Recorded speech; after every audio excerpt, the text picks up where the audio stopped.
Hello friends, welcome back to Gupta smart classes. आज हम लोग मशीन लर्निंग में जो सबसे इम्पोर्टेंट टॉपिक अनसुपरवाइज लर्निंग में होता है, जो क्लस्टरिंग का के मीन्स एल्गोरिदम देखेंगे। पहले एल्गोरिदम, अभी तो एग्जाम्पल समझेंगे, मतलब एग्जाम्पल करके हम एल्गोरिदम करेंगे। तो कभी कभी एग्ज़ाम में आपको एल्गोरिदम लिखने भी आ जाता है, ठीक है। तो it's a very easy method, just go through step by step, आपको समझ में आ जाएगा। पहले पूछेगा कि के मीन्स क्लस्टरिंग एल्गोरिदम क्या है। तो फर्स्ट लाइन तो मेरा ये हो जाएगा कि ये क्या है, कि अनसुपरवाइज्ड मशीन लर्निंग एल्गोरिदम है, ठीक है। तो अनसुपरवाइज्ड मशीन लर्निंग जैसे ही हम रीड किए तो इससे क्या पता चलता है कि ये अनसुपरवाइज्ड लर्निंग में कोई लेबल्ड डेटा नहीं होगा, कोई लेबल्ड क्लास नहीं होगा। तो कोई लेबल्ड क्लास नहीं होगा तो हम क्या कैसे फाइंड आउट करते हैं? तो बेस्ड ऑन डेटा पॉइंट्स को स्टडी करेंगे, उसमें सिमिलैरिटी ढूंढेंगे, ठीक है। ये हमने प्रीवियसली भी डिस्कस किया है, ठीक है। तो उस तरह से हम लोग क्लस्टर फॉर्म करते हैं। अब एल्गोरिदम कैसे काम करता है, मतलब क्लस्टरिंग कैसे फॉर्म करते हैं, ठीक है। तो स्टेप 1 क्या है कि initialize the algorithm by choosing the number of cluster k. कितना क्लस्टर हम बनाना चाहते हैं वो पहले हमें इनिशियलाइज करना पड़ेगा। स्टेप 2 क्या है कि randomly select k data points as a cluster center. हम जित अब इस चीज को स्टेप बाय स्टेप है, इसे हम एक न्यूमेरिकल से देखेंगे, हमें समझ में आ जाएगा एल्गोरिदम, ठीक है। अब ये न्यूमेरिकल है, जनरली बुक्स में रहता है, ठीक है। तो इसमें क्या है कि ये 8 पॉइंट्स दिए हुए हैं, जो आपको दिख रहा है। कितने पॉइंट्स है? 8 पॉइंट्स दिए हुए हैं। अब इस पॉइंट से हमें क्या दिख रहा है? Cluster the following points into 3 clusters. कितने क्लस्टर में? 3 क्लस्टर्स में। तो 3 मतलब के की वैल्यू दी हुई है 3, जनरली दिया हुआ रहेगा। अगर नहीं दिया हुआ तो हम एज्यूम कर सकते हैं, बट अगर एग्जाम में न्यूमेरिकल पूछेगा तो के की वैल्यू दी हुई होगी, ठीक है। तो स्टेप 1 मेरा यही था। स्टेप 1 क्या था कि initialize the algorithm by choosing the number of cluster. तो नंबर ऑफ क्लस्टर, इसमें टोटल कितने पॉइंट्स है? 8। तो नंबर ऑफ क्लस्टर बोल दिया गया है 3, नहीं दिया रहेगा तो हम एज्यूम करेंगे। तो स्टेप 1 क्या हो गया? के इक्वल टू 3, ठीक है। अब स्टेप 2 क्या है? Randomly select k data points as cluster center. हम कितने इसमें से, मतलब इस डेटा पॉइंट से हम कितने क्लस्टर बनाएंगे? 3 क्लस्टर। अब स्टेप 2 क्या बोलता है कि हम किसी भी 3 डेटा पॉइंट्स को पहले हम क्लस्टर मान लेते हैं रेंडमली। आप पहला, दूसरा, तीसरा भी मान लो, फर्स्ट, फोर्थ, 6 भी मान लो, फर्स्ट, फोर्थ, 8 भी मान लो, कोई भी। तो हमने एक रेंडमली स्टेप 2 में 3 क्लस्टर चूज किया, A1, A4 and A7। A1 क्या है? 2, 10। A4 क्या है? 5, 10। और A7 क्या है? 1, 2। तो 3 क्लस्टर। तो 2 स्टेप्स हमें याद हो गए। स्टेप 1 क्या बोलता है कि पहले नंबर ऑफ क्लस्टर के होगा, उसके बाद उस कितने क्लस्टर होंगे। अगर 3 है तो 3 पॉइंट्स हम चूज कर लिए कि ये क्लस्टर होगा। तो हमने किसको चूज किया? A1, A4 एंड A7 को। आप बोलोगे सर और कोई चूज कर सकते? इस 8 पॉइंट्स में आप कोई भी चूज कर सकते हो, ठीक है। हमने किसे चूज किया? 3 cluster, A1, A4 and A7। उसके बाद क्या करेंगे? अब इसका क्या बेनिफिट, मतलब हमने A1 को चूज किया, A4 को चूज किया है और A7 को चूज किया है, ठीक है। अब क्या करेंगे? इस A1 पॉइंट का, जैसे इस क्लस्टर में फर्स्ट क्लस्टर कौन सा है मेरा? 2, 10। इस पॉइंट का सारे पॉइंट से डिस्टेंस कैलकुलेट करेंगे। क्या मैं बोल रहा हूँ? लेट मी रिपीट अगेन, कि इस फर्स्ट क्लस्टर का सारे पॉइंट से हम डिस्टेंस निकालेंगे। सेकेंड, ये जो सेकेंड क्लस्टर लिए हैं A4, इसका भी सारे पॉइंट से डिस्टेंस निकालेंगे। थर्ड क्लस्टर कौन सा लिए? A7, इसका भी सारे पॉइंट से डिस्टेंस निकालेंगे। तो डिस्टेंस कैसे निकालेंगे? तो डिस्टेंस का सिंपल फॉर्मूला है, डिस्टेंस फॉर्मूला ए बी। अगर 2 पॉइंट दिए हुए हैं x1 y1 x2 y2, तो देखो क्या करेंगे? x2 माइनस x1 करेंगे और प्लस y2 माइनस y1। और ये क्या है? मोड का साइन है। मोड मतलब निगेटिव आएगा तो उसे पॉजिटिव कर लेंगे। मान लेते हैं ये 2, 3 x ए की पॉइंट्स है, बी का पॉइंट 4, 5 है। तो डिस्टेंस क्या हो जाएगा? ये पहला देखो, ये दूसरा पॉइंट दूसरे में जो फर्स्ट पॉइंट है क्या है 4, ये x2 होगा तो 4 माइनस टू करना है, 4 माइनस टू करना है, इसको मोड में लिखना है, प्लस 5 माइनस 3 करना है, तो क्या आ जाएगा डिस्टेंस 2 प्लस 2 क्या हो जाएगा 4। तो इस तरह से हम डिस्टेंस कैलकुलेट करते हैं।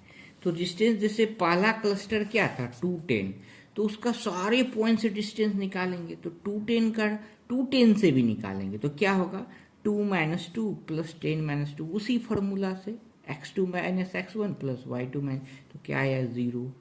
फिर 2 10 और 2 5 का, तो 2 माइनस टू प्लस 5 माइनस 10, तो यहाँ 5 माइनस 10 माइनस 5 आएगा, इसका मोड लेंगे तो ये प्लस आ जाएगा, तो 0 प्लस 5 क्या आ जाएगा 5। सेम वे A3 से 8 माइनस टू प्लस 4 माइनस 10, तो क्या आया 12। अब इसी को हम एक टेबुलर फॉर्म में लिख लीजिए, ठीक है। देखिए हम क्या करेंगे, देखिए कंफ्यूज डिस्टेंस हमें क्या करना था, 3 क्लस्टर पॉइंट्स लिए थे, तीनों क्लस्टर का सारे पॉइंट्स के रेस्पेक्ट में डिस्टेंस निकालना है।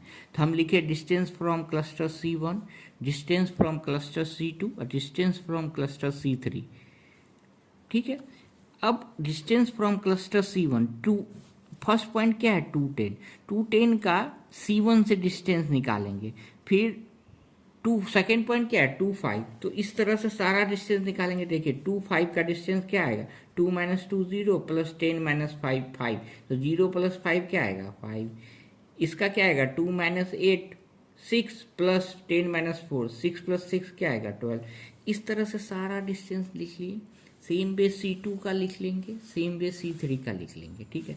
अब ये 2 10 पॉइंट को चेक करेंगे, इन तीनों क्लस्टर से डिस्टेंस क्या है, तो 2 10 का डिस्टेंस C1 से कितना है 0, C2 से कितना है 5 और C3 से कितना है 9, तो इस तीनों में जो मिनिमम डिस्टेंस कौन सा है तो 0 ही है। तो ये जो पॉइंट है वो C1 क्लस्टर को बिलोंग करेगा, तो यहाँ C1 लिख देंगे। अब नेक्स्ट चलेंगे, चेक करेंगे 2 5 का तीनों क्लस्टर से डिस्टेंस देख रहे हैं, तो किस में मिनिमम है तो 4 में मिनिमम है, तो 4 में मिनिमम है तो 2 5 पॉइंट किस क्लस्टर को बिलोंग करेगा C3 क्लस्टर को, क्योंकि C3 से इसका डिस्टेंस क्या है मिनिमम है। सेम वे 8 4 का, तो ये तीनों डिस्टेंस कैलकुलेट किए, इसमें किस में आ रहा है 7 इज द मिनिमम, 12 7 9 में मिनिमम कौन सा 7, तो 8 4 किसको बिलोंग करेगा C2 क्लस्टर को, तो यहाँ C2 लिख देंगे। सेम भी हम सारा क्लस्टर का मिनिमम डिस्टेंस जो जो होगा वो यहाँ पे आप डार्क करके लिख सकते हो। तो ये सारा क्लस्टर आ गया।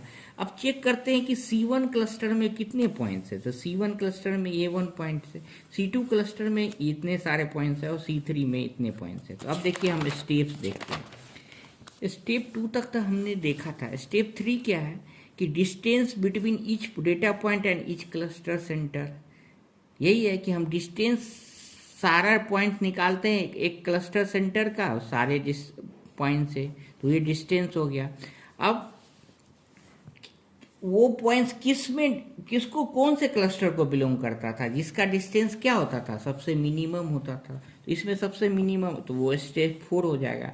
assign each data point to respective cluster, data points will assign to the nearest centroid, जिसका सबसे डिस्टेंस कम होगा उसको वो असाइन हो जाएगा, ठीक है। अब स्टेप 5 क्या बोलता है, ये इटरेशन मेरा 1 हो चल रहा है। स्टेप 5 क्या बोलता है कि न्यू सेंट्राइड ऑफ इस cluster by taking the mean of all data points content in the that cluster. अब ये देखिए, अब इस सब का हम मीन निकालेंगे इस C1 का, तो C1 में एक ही पॉइंट है तो इसका मीन क्या आएगा 2 10 ही रह जाएगा, मीन मतलब एवरेज। अब इसका मीन निकालेंगे तो मीन कैसे निकलेगा, इस सारे x पॉइंट को ऐड करेंगे, 8 प्लस 5 प्लस 7 प्लस 6 4, कितने पॉइंट्स है 5 डिवाइडेड बाय 5 करेंगे तो 6 आ जाएगा। सेम वे 4 प्लस 8 प्लस इस पॉइंट को y वाले पॉइंट को ऐड करिए तो क्या आया 6, तो ये C6 हो गया इसका मीन, तो ये 6 मेरा नया क्लस्टर हो गया। सेम वे C3 का निकालेंगे 2 प्लस, तो ये 1.5 3.5, ठीक है। तो अब ये न्यू क्लस्टर हो गया। फिर इस क्लस्टर, ये पूरा मेरा इटरेशन 1 हुआ। एग्जाम में क्या होगा आपको इटरेशन 1 तक ही निकालने के लिए बोलेगा। तो इस न्यू क्लस्टर का फिर ये एंड एल्गोरिदम कहाँ होगा, सेम प्रोसेस फिर से रिप्रेजेंट करेंगे, इसका बाकी क्लस्टर्स बाकी पॉइंट से फिर से डिस्टेंस निकालेंगे। ठीक है, देखिए यहाँ स्टेप 6 क्या बोलता है, repeat step 3 to 5 until the following stopping criteria is meet. मतलब क्या स्टॉपिंग क्राइटेरिया हो सकता है कि सेम क्लस्टर आपको बार बार मिले, centre of newly form cluster do not change, वही क्लस्टर बार बार मिल रहा है, या मैक्सिमम नंबर ऑफ इटरेशन, या एल्गोरिदम में मैक्सिमम नंबर आप सेट कर दिए। मतलब एल्गोरिदम कहाँ एंड करेगा, तो देखिए ये जो मैं न्यू क्लस्टर निकाले, ये नया क्लस्टर, इसका क्या हुआ 6, इसका क्या हुआ 6, इसका क्या हुआ 1.5 और 3.5। तो इस नया क्लस्टर से फिर से डिस्टेंस निकालेंगे, फिर न्यू क्लस्टर फाइंड आउट करेंगे, वो इटरेशन 2 होगा। एक टाइम आएगा जब हमें वही क्लस्टर बार बार मिलेगा। ठीक है, अब देखिए इसका एडवांटेज और डिसएडवांटेज क्या है। तो के मीन्स का एडवांटेज क्या है, तो हम जो अनसुपरवाइज लर्निंग का एडवांटेज होगा, तो अनसुपरवाइज लर्निंग का एडवांटेज क्या है, एनोमली डिटेक्शन में ये सब एप्लीकेशन है। के मीन्स सिंपल, पहला पॉइंट लिख देना है कि सिंपल टू इम्प्लीमेंट होता है। ठीक है, अगर सिंपल टू इम्प्लीमेंट है तो it is fast, scalable, ideal for the large data set. और एप्लीकेशन क्या है, तो customer segmentation, image analysis, text mining, anomaly detection में होता है। और डिसएडवांटेज क्या है, डिपेंडेंस ऑन इनिशियलाइजेशन। मतलब इनिशियलाइजेशन क्या कि के की वैल्यू तो यूजर पे डिपेंड कर रही है, कोई फार्मूला फिक्स नहीं है। के नोट चूजन केयरफुली, तो हमें क्या होगा, अगर के सही से चूज नहीं किए तो क्या होगा, हमें अच्छा रिजल्ट नहीं मिल सकता है। सेंसिटिविटी टू आउटलायर्स, कभी कभी के मीन्स में ये देखा गया है कि हमें आउटलायर सही से डिटेक्ट नहीं हो पाता है। तो होपफुली ये लेक्चर्स आपको समझ में आया हो। बहुत ही सिंपल है, आपको एग्जाम में अगर न्यूमेरिकल आता है तो आपको के की वैल्यू दी हुई होगी और स्पेसिफाई करेगा कि इटरेशन 1 तक निकालना है या इटरेशन 2 तक, या के मीन्स एल्गोरिदम बोलेगा लिखने के लिए विथ इसके एडवांटेज एंड डिसएडवांटेज। होपफुली आपको लेक्चर पसंद आया हो। कोई डाउट हो तो kindly put in the comment section. अगर समझ में आया है तो kindly like and subscribe. Thank you.